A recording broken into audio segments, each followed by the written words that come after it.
Ini masalah banyak orang ya, dan tak jarang orang juga salut dan bertanya kepada saya,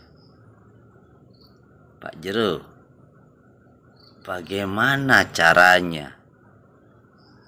Kenapa Pak Jero bisa menjadi begitu sabar? Bahkan di media sosial saya dikatakan balian buduh.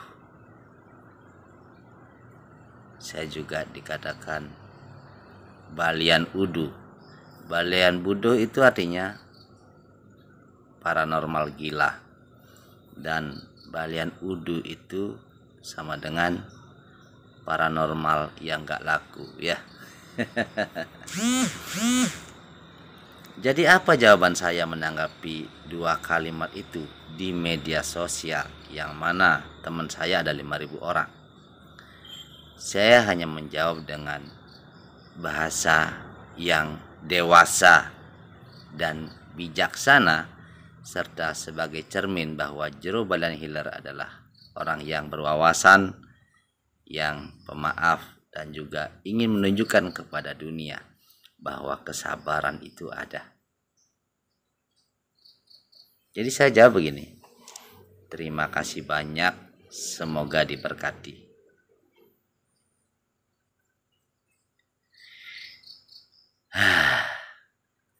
Jadi ingin tahu ya, bagaimana caranya agar bisa menjadi sabar?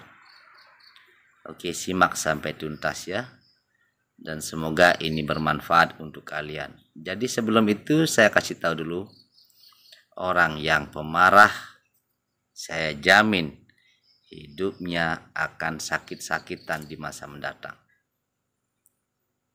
Itu dulu dipahami. Yang kedua, saya yakin akan karma. Jika kamu percaya dengan karma dan percaya dengan adanya Tuhan, maka untuk apa kita emosi? Apalagi dendam ya. Sedangkan emosi tidak menghasilkan uang, dan dendam juga hanya menyakiti perasaan kita saja. Jadi saya kupas satu demi persatu ya.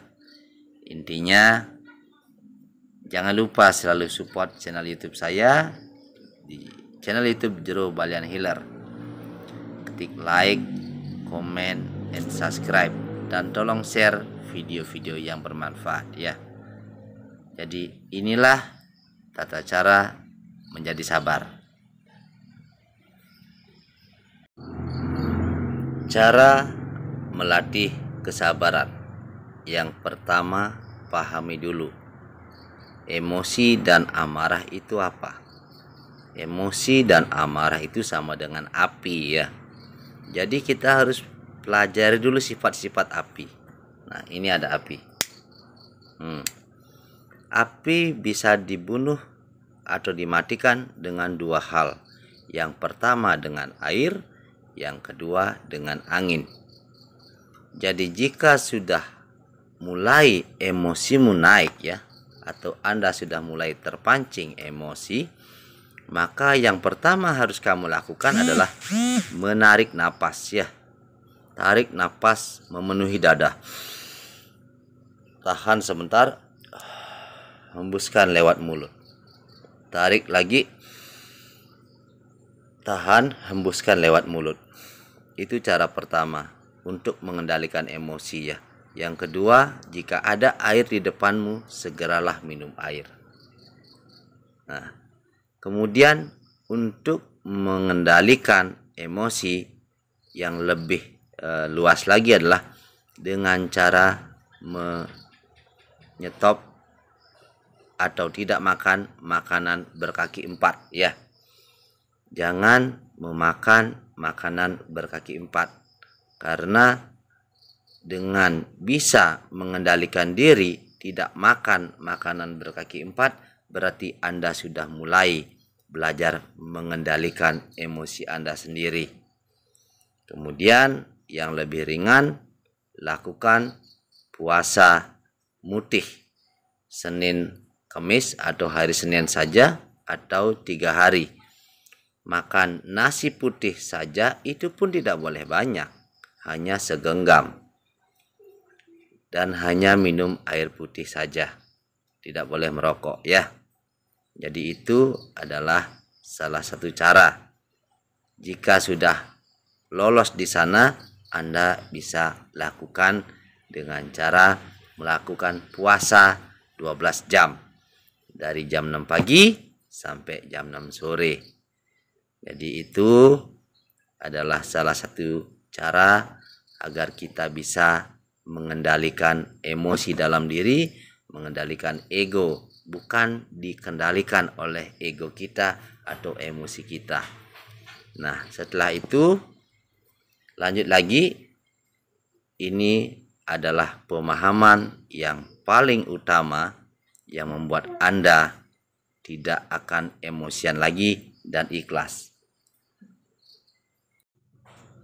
Jadi ini yang penting ya. Saya sendiri kenapa saya tidak meladeni orang yang menghina saya atau yang membuli saya, dan kenapa saya bisa sabar? Karena saya sekali lagi sudah memahami hukum penciptaan dan juga alam yang mengajarkan saya. Jadi tolong dipahami baik-baik ya. Saya belajar dari lautan dan saya belajar menjadi seperti lautan. Bagaimana itu si lautan? Jika kita mau sedikit membuka mata ya, bahwa manusia setiap harinya baik sengaja ataupun tidak sengaja, langsung ataupun secara tidak langsung membuang jutaan sampah ke laut. Jadi apa balasan laut? Laut memberikan garam kepada manusia. Laut memberikan ribuan ikan kepada manusia. Jadi pahami dulu itu ya. Laut tidak pernah membalas sampah yang diberikan oleh manusia dengan hal yang buruk. Bahkan manusia diberikan hal baik oleh lautan. Dan lucunya lagi, kita yang membuang sampah ke laut, kita juga akhirnya pergi ke laut untuk menyucikan diri kita. Jadi paham ya? Begitu juga jika ada orang sombong kepada kita, jadilah lautan saja. Lautan itu cukup diam. Dan siapapun yang sombong, sama seperti orang yang sok jago berenang, si lautan cukup dengan diam saja, si sombong itu akan lelah sendiri, dan setelah itu ia akan tenggelam dan mati oleh kesombongannya sendiri. Jadi ingat, karma itu nyata, karma itu ada. Mari kita menjadi sabar, berserah, jangan ada sifat iri, benci, dendam. Cukup kita berdoa dan memaafkan. Rahayu.